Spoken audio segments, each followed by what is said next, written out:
Morning, ma'am. Good morning, classmate. So today I will be discussing to you what is group. So when we say group, it is two or more individuals interacting and independent who came together to achieve a particular objective. So according to Forsyth 1990, groups are two or more individuals who mutually influence one another through a social interaction. So there are some characteristics of a group. First, members engage in frequent interaction. Those involved define themselves as part of a group. Others define members as belonging to a particular group. They share common norms and mutual interests. They define one another and share values. They feel a sense of collective responsibility and they act in a unified way towards the organization. So, what are the two types of group? We have the formal and the informal. So, when we say formal, it is defined by the organization's structure, meaning these groups are structured and created to fulfill the organizational goals. When we say informal, neither formally structured nor organizationally determined. Rather, it appears in response to the needs for social contact, just like your friendship because you share the same interests. What are the types of formal groups? First, we have the command group that is determined by the organizational chart, meaning we have the manager in one group working together to complete a job or a task. Next, committee consisted of employees who have been chosen or elected to carry out a crucial function. Example, we have the grievance committee or vigilance committee. In informal groups, we have different types, the friendship and the interest. For friendship, members have one or more common characteristic, meaning they have the same characteristic. For interest, we have a affiliate to attain a specific objective or shared interest. Why do people join groups? First, for security. So why is for security? By joining groups, individuals can reduce insecurity of having to stand on their own. So here, people feel stronger, have power, and self-doubt. Next is status. Inclusion in a group that is viewed as important by others. It provides recognition and status for members. Next, self-esteem. Groups can provide people with feelings of self-worth.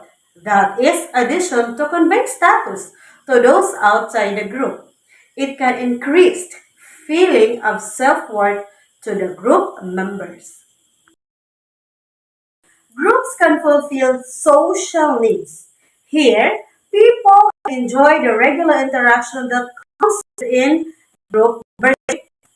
Power. What can be achieved individually often was possible to group action. So there is power in numbers.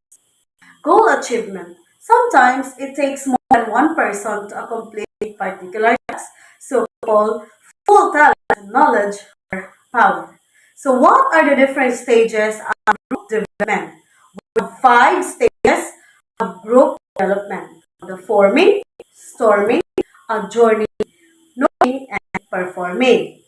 First, we'll talk about the forming stage. So in forming stage, the forming stage focus when team members first come together as a team. So in storming stage, during this stage, the team discovers teamwork is more difficult than they expected. So in order, the new stage begins the team moves beyond the storming stage and begins to function as a team. Performing. When team reaches the performing stage, its function as high as performance team. Adjoining. Bring up the team when the required task is complete. So in forming stage, this is usually highly influenced by emotional factors and interpersonal relationships between the members. So basically, this is the initial entry of members, getting to know each other or determining the group real test. In the storming stage, it includes the feeling and behavior of period of high emotionality and tension among the group members. So here, they are resisting the task, arguing members even when they agree on the real issues, defensiveness, competition, and choosing sides. Next is the norming stage.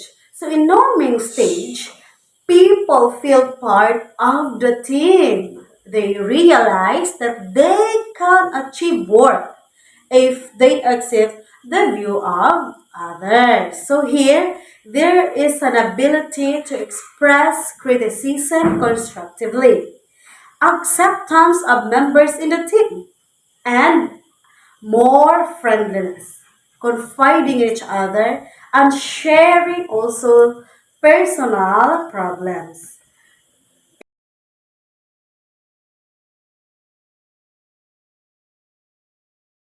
Stage, it includes the feeling and behavior of group members can now focus on the task and care for members of the group.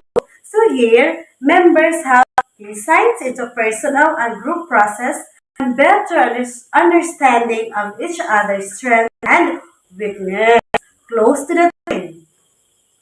And in a learning stage, it includes feeling and behavior.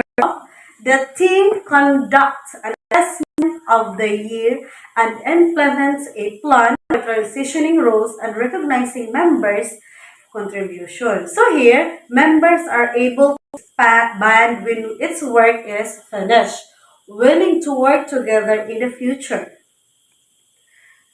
We have the some group property. First, roles. So what is roles? The set of expected behavior patterns that are attributed to the occupying a given position in a social unit. We have role identity, meaning roles associated attitudes and behavior. Role perception, our view of how we're supposed to act in a given situation. Role conflict, experience when multiple roles are incompatible. Group 2, norms, acceptable behaviors, a behavior within the group that are shared by the group members. We have powerful means of influencing behavior and the performance norms.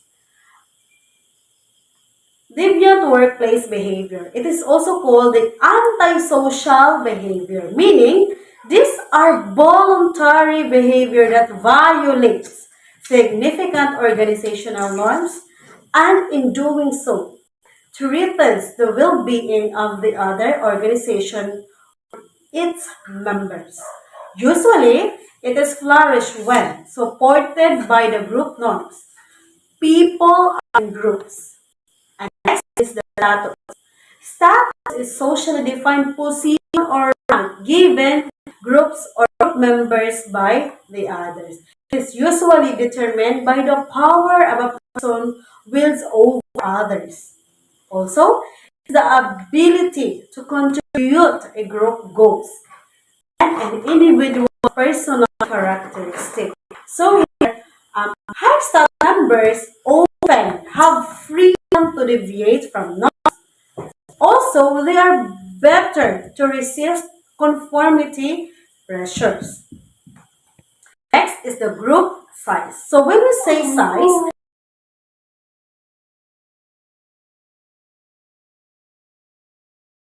group is the size. So when we say size, this can influence how a group functions and the relationships between the members. In smaller groups, they are faster at completing tasks, meaning members perform better. In large groups, they are consistently better at problem solving.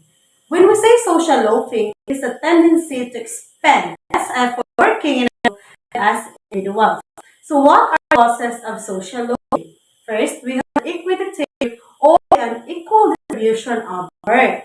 Decision of responsibility clouds the relationship between the individual output and the group output. So what are the preventions? First, set group goals.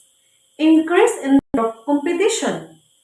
Engage in peer evaluation and distribute group rewards based on members' individual contributions. So this will help the preventions of social loafing. Next property is the cohesiveness. So what is cohesiveness? This is the degree to which members of the group are attracted to each other and motivated to stay in the group. So what does it mean? Performance-related norms are the moderating variable for productivity and cohesiveness. High cohesiveness with high norms gives higher productivity. So what are the following that increases cohesiveness? Make the group smaller. Encouragement, agreement, cohesiveness. So these are the following. First, make the group smaller.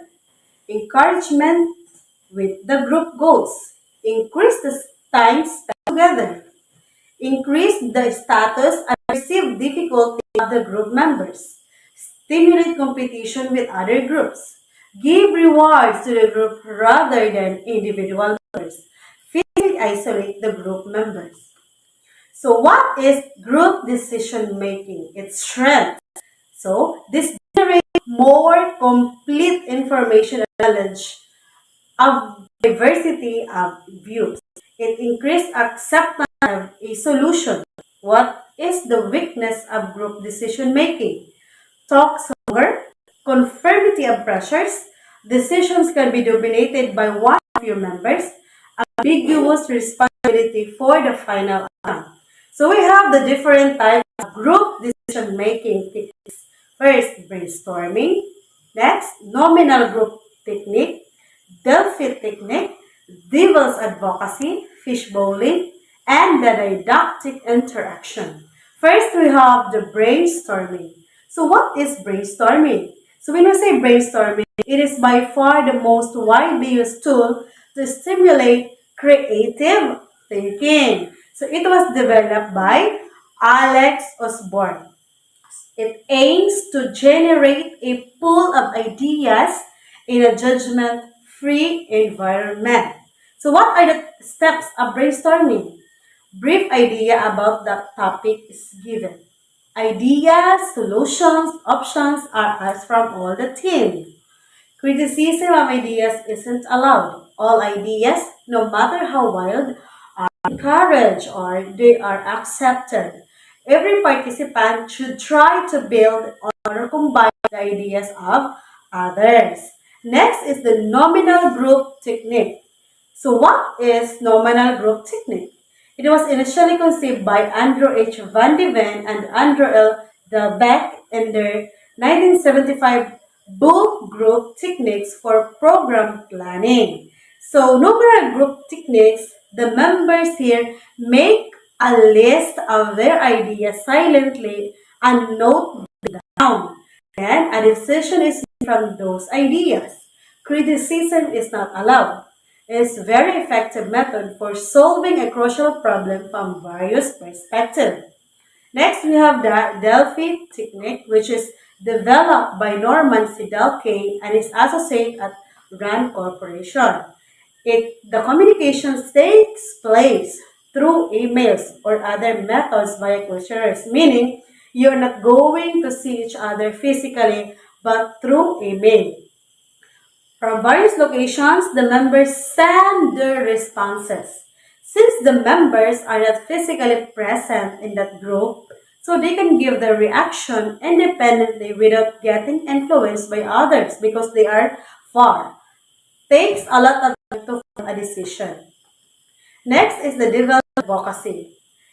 It is a critic chosen from the group who pin the pitfalls of a proposed decision. So, this method helps the members to be sure about their decision before they place it in front of others. Next is the fish bowling. So what is fish bowling technique? This is the decision-making group of experts is seated around in a circle with a single chair in the center of the circle. So one member of the group is invited to sit in the center chair and it gives his views about the problem and his preposition of solution in the discussion. So the other group members can ask him questions but no crosstalk is allowed. Once the member is finishes and his viewpoint is fully understood, he leaves the center and joins the circles. After all, the experts have expressed their views. The entire group discusses the various alternatives suggested and pick one with consensus. Next is the didactic interaction. There is a problem resulting into a yes or no solution. Two group members are from one favoring yes and one favoring no. The first group will list all the pros of the problem solution and the second will list all the cons. These two groups meet and discuss their findings and their reasons. After an exhaustive discussion, the final decision is taken. So what are the advantages of group decision making? First, getting diversified ideas for any problem or the different ideas from different people from a group. Bias form decisions since everyone participates.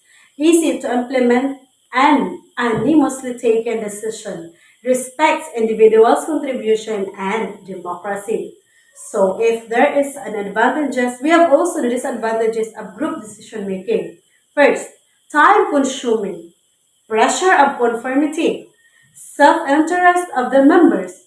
Groupthink due to over-friendliness and dependence, members might fail to think independently. Stereotype perception of opposition and suppression leading to illusion of the members. So that is all. Thank you for listening.